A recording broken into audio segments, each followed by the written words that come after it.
आज विश्राम घाट पर यहाँ आए हैं और निश्चित तौर से आज हमने माँ जमुना का पूजन किया बड़े विधि विधान से।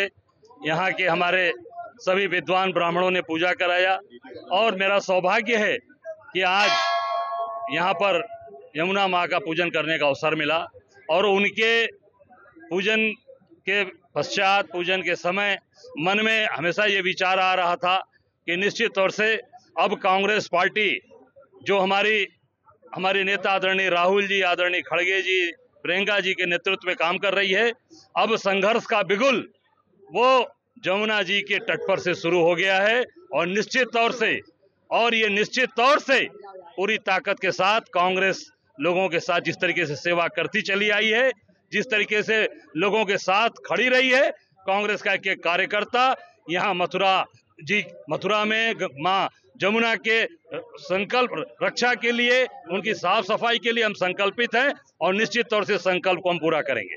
गठबंधन की बात चल रही थी, लेकिन पंचायत चुनाव देखिए, आज हम सब लोग यहाँ पर आज आए हैं जमुना जी के पूजन पे। आज इस राधे भक्त कृष्ण की नगरी में निश्चित तौर से आज धर्म की बात है, राजनीति तो होती रहेगी और निश्चित तौर से हम सब लोग कांग्रेस के लोग सड़क पर उतर कर काम कर रहे हैं, जमीन पर लोगों के बीच में चलकर काम कर रहे हैं। निश्चित तौर से हम मजबूती से आगे बढ़ रहे हैं। अगर बात करें तो प्रधानमंत्री ने बीड़ा उठाया, दिल्ली का चुनाव हुआ था, यमुना का भी शुद्ध हो गया, उसके बाद लोग कह रहे हैं कि अब आपको यमुना की याद आई, जब चुनाव आते तो आप लोगों को याद आती। नहीं, कहाँ चुनाव है? चुनाव तो अभी 27 में है ना, अभी तो 2 साल है।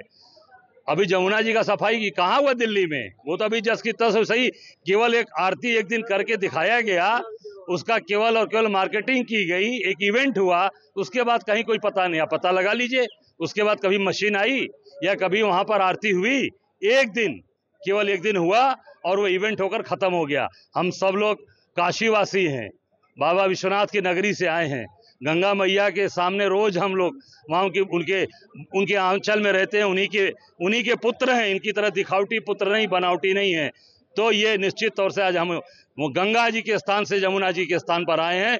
निश्चित तौर से हम लोग धर्म वाले लोग हैं, जो कहते हैं वो करते हैं और निश्चित तौर से इसको हम पूरा करेंगे। काशी में जिस तरीके से बुलडोजर चल रहा है, पुरानी दुकानों को नष्ट किया जा रहा है, पुरानी काशी का पूरे काशी को ध्वस्त किया गया। जो आज यहाँ पर कॉरिडोर का फर्जी ये नाटक दिखा रही है सरकार, मैं मथुरा के लोगों को सावधान करना चाहता हूँ, सावधान रहना, नहीं तो आपकी सारी सभ्यता, आपकी सारी संस्कृति को नष्ट कर देगी ये सरकार। जैसे काशी में किया है, बाबा विश्वनाथ के दरबार में जो हजारों साल पुराना वट वृक्ष था, जैसा आप देख सकते हैं 3 वट वृक्ष का इतिहास है इस हिंदुस्तान में। एक अच्छा वट वृक्ष गौतम बुद्ध को जहां ज्ञान प्राप्त हुआ, बोध गया। दूसरा बाबा विश्वनाथ के दरबार में काशी विश्वनाथ, जिसको इस सरकार ने काट कर गिरा दिया, आरे से काट दिया।